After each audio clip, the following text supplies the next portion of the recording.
This is what happened during the time of Xerxes, the Xerxes who ruled over 127 provinces stretching from India to Kush. And during that time, he reigned from his royal throne in the citadel of Susa. And in the 3rd year of his reign, he gave a royal banquet for all of his nobles and officials, the military leaders of Media and Persia, the princes, and the nobles of the provinces were present. For a full 180 days, he displayed his vast wealth and the splendor and glory of his majesty. And when these days were over, he gave another banquet lasting 7 days for all of the people from the least to the greatest who were in the citadel of Susa. The enclosed gardens of the palace had hangings of white and blue linen, fastened with cords of white linen and purple material to silver rings on marble pillars. There were couches of silver and gold on a mosaic pavement of marble, porphyry, mother of pearl, and other costly stones. And wine was served in golden goblets, each different from the other, and the royal wine was abundant, in keeping with the king's liberality. By the king's command, each guest was allowed to drink in his own way, for the king had instructed all the wine stewards to serve each guest whatever he wished. And Queen Vashti also gave a banquet for the women in the royal palace of the king. On the 7th day, when the king was in high spirits from the wine, he commanded the 7 eunuchs who served him, Mehuman, Biztha, Harbona, Bigtha, Zathar, and Carcass, to bring before him Queen Vashti wearing her royal crown, in order to display her beauty for all the people and the nobles, for she was very lovely to look at. But when the attendants delivered the message to Queen Vashti, she refused to come. Then King Xerxes became angry and burned with fury. As it was custom in those days for the king to consult experts in matters of law and justice, the king spoke to the wise men who understood the times and were closest to the king. According to law, what must be done to Queen Vashti? He asked. For she has refused to obey the commands of King Xerxes that the eunuchs have taken to her. Well, then Mehuman responded to the king in the presence of the king and in all the nobles, saying, Queen Vashti has done wrong, not only against the king, but against all the nobles and against the peoples of all the provinces of the king. For the queen's behavior will become known to all the women, and they will despise their husbands, and they will say, King Xerxes commanded Queen Vashti to be brought before him, but she wouldn't come. This very day, all the Persian and Median women of nobility who have heard of the queen's conduct will respond to the king's nobles in the same way. Well, there will be no end to the disrespect and discord. Therefore, if it pleases the king, let him issue a decree and let it be written in the laws of Media and Persia that Queen Vashti is never again to enter the king's presence. And let the king give her royal position to someone else who is better than she. And then when the king's edict is proclaimed throughout all his vast realm, all the women will respect their husbands from the least to the greatest. Well, this advice pleased the king and his nobles, and so the king did as Menucan proposed. He sent dispatches to all parts of the kingdom, to every province in its own script, and to every people in its own language, proclaiming in each people's tongue that every man was to be ruler of his own household. Later, when the anger of King Xerxes had subsided, he remembered Vashti and what she had done and what he had decreed about her. Then the king's personal attendants suggested, let a search be made for beautiful young virgins for the king.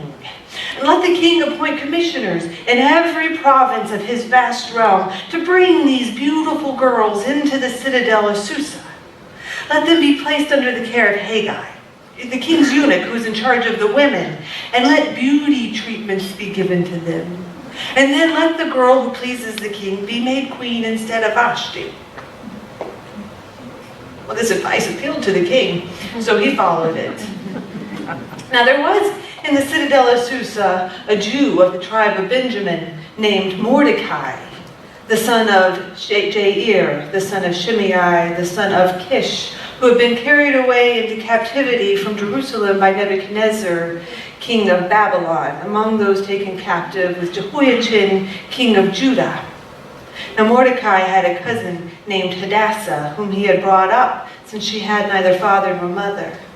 This girl, also known as Esther, was lovely in form and feature, and Mordecai had taken her as his own daughter when her father and mother died.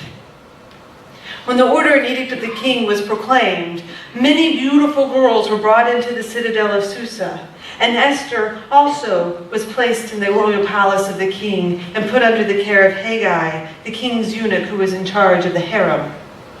And the girl won his favor. Immediately, he provided beauty treatments for her and special foods.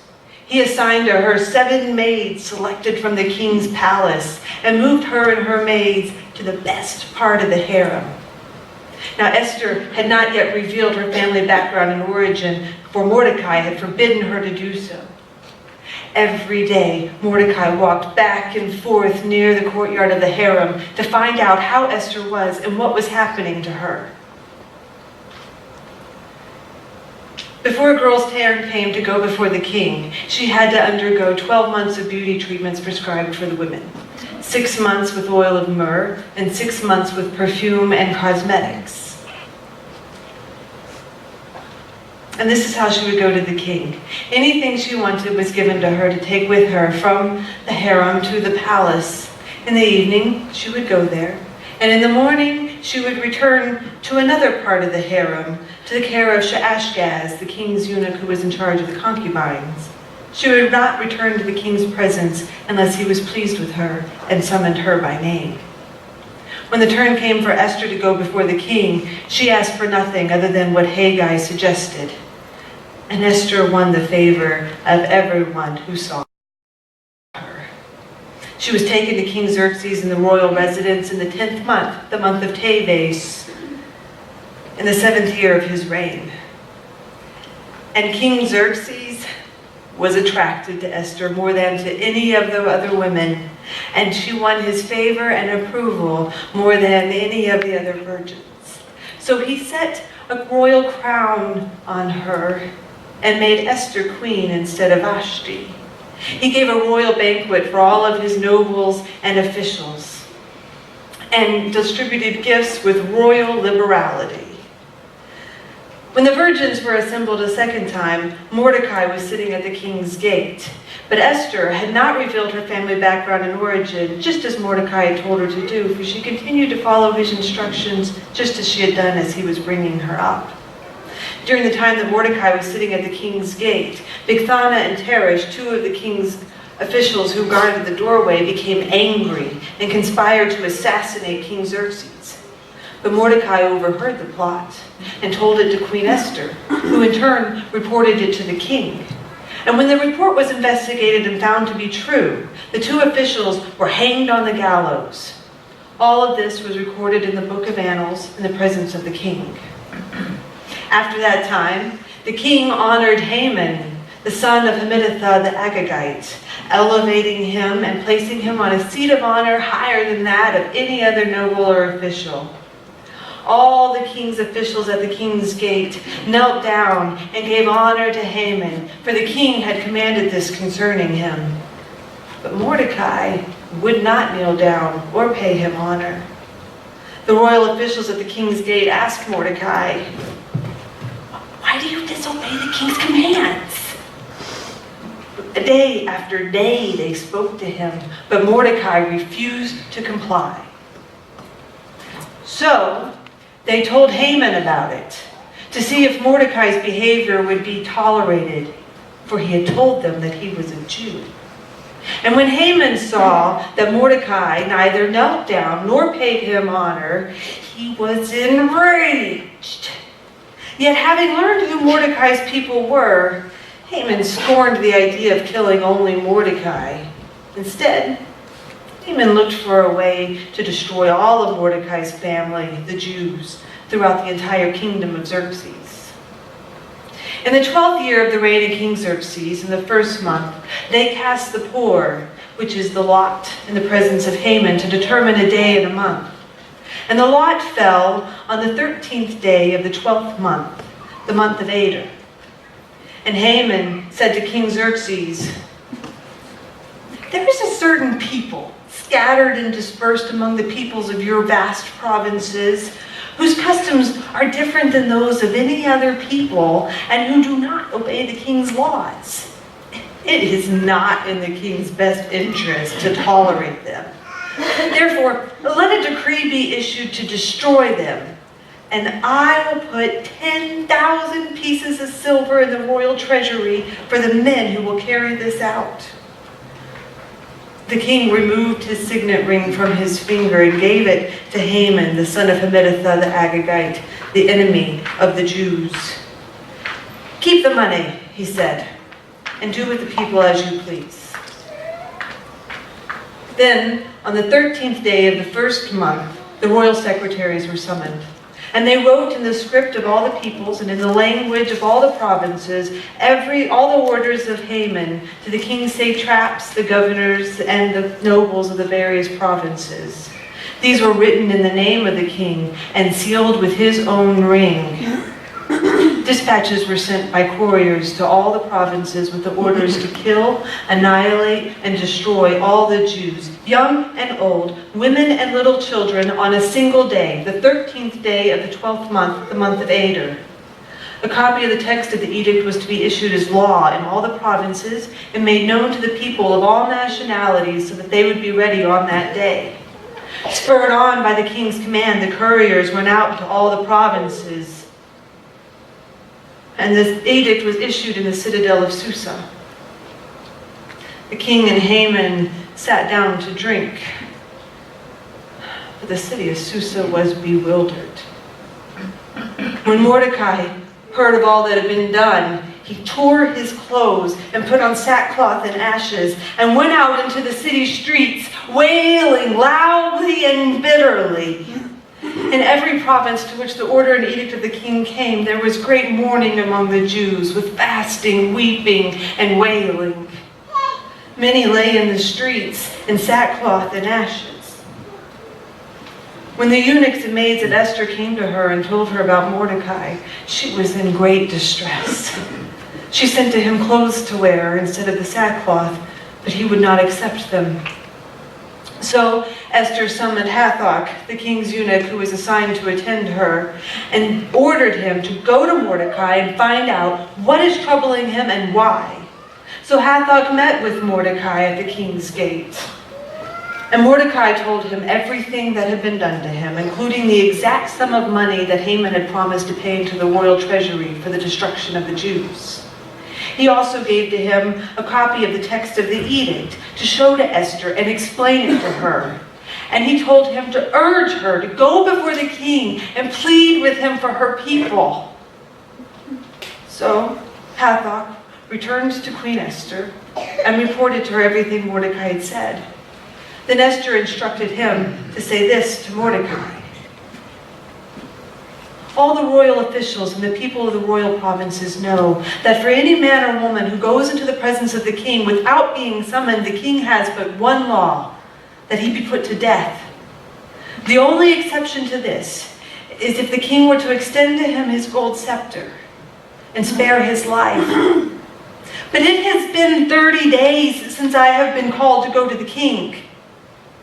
When Esther's words were reported to Mordecai, he sent this response: "Do not think that because you live in the king's house, that you alone of all the Jews will escape. For if you remain silent at this time, relief and deliverance for the Jews will come from another source, but you and your father's family will perish. And who knows but that you were brought to royal position for such a time as this?"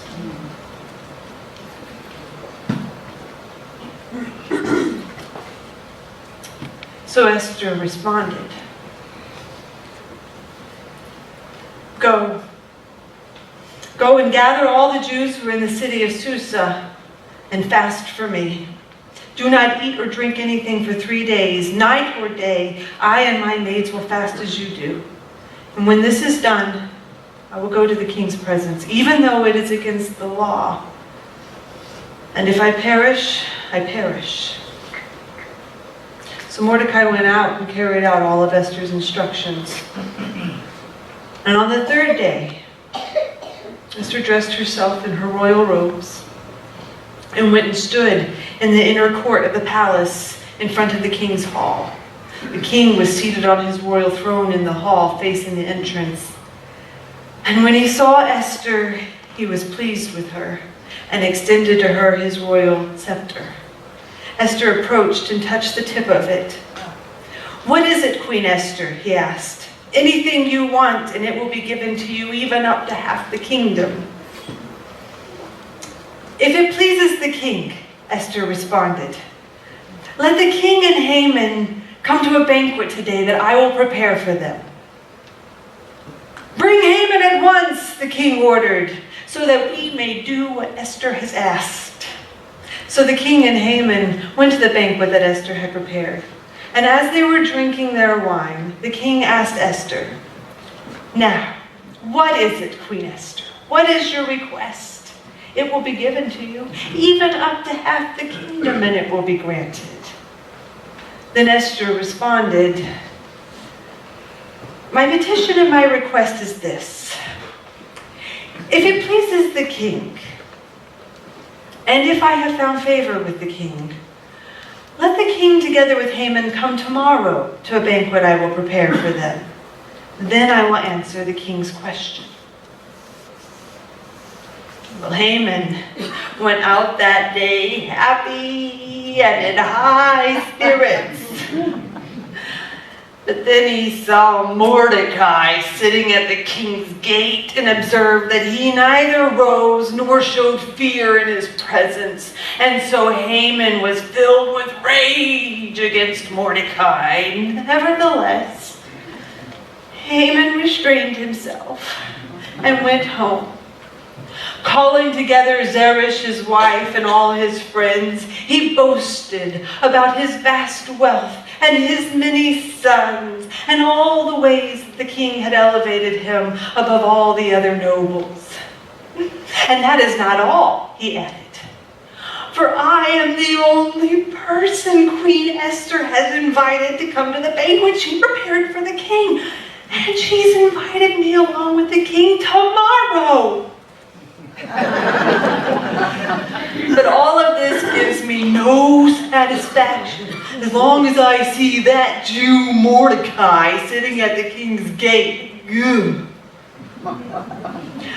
Well, then Zeresh, his wife, and his friends said to him, "Have a gallows built 75 feet high, and then in the morning go to the king and ask him to have Mordecai hanged on it. Then go to dinner with the king and be happy." Well, this advice delighted Haman, and so he had the gallows built. That night, the king could not sleep, and so he ordered the Book of Chronicles, the record of his reign, to be brought in and read to him. It was found recorded there that Mordecai had exposed Bigthana and Teresh, two of the king's officers who had conspired to assassinate the king. What honor and recognition has been given to Mordecai for this?" the king asked. "Well, nothing has been done for him," the attendants answered. The king said, "Well, who is in the court?" Well, now Haman had just entered the outer court of the palace to speak with the king about hanging Mordecai on the gallows he had built for him. So the attendants answered, "Mordecai is standing in the court." "Bring him in," the king ordered. And when Haman entered, the king asked him, "What should be done for the man the king delights to honor?" Well, now Haman thought to himself, "Who is there that the king would rather honor than me?" So he answered the king, saying, "For the man the king delights to honor, have them bring in a royal robe that the king has worn, and a horse that the king has ridden, one with the royal crest on its head. And then have the robe and the horse entrusted to one of the king's most noble princes. And then have them robe the man and lead him on the streets, proclaiming before him, 'This is what is done for the man the king delights to honor.'" "Go at once," the king commanded Haman, "and do everything you have suggested for Mordecai, the Jew who sits at the king's gate. Do not neglect anything you've recommended."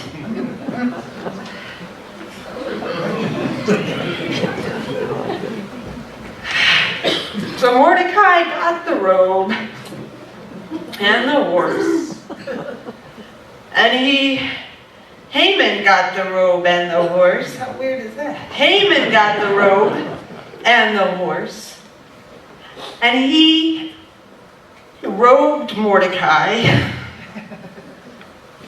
and led him on horseback through the city streets, proclaiming before him, "This is what is done for the man the king delights to honor." Afterwards, Mordecai returned to the king's gate, but Haman returned home with his head covered in grief, and he told Zeresh's wife and all of his friends everything that had happened to him. Well, then Zeresh's wife and his advisors all said to him, "Since Mordecai, before whom your downfall has started, is of Jewish origin, you can't stand against him.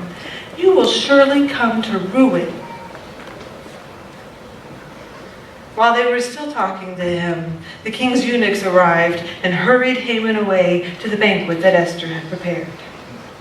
So Haman and the king went to the banquet of Queen Esther. And a second time, while they were drinking wine a second time, the king asked Esther, "Now, what is your request?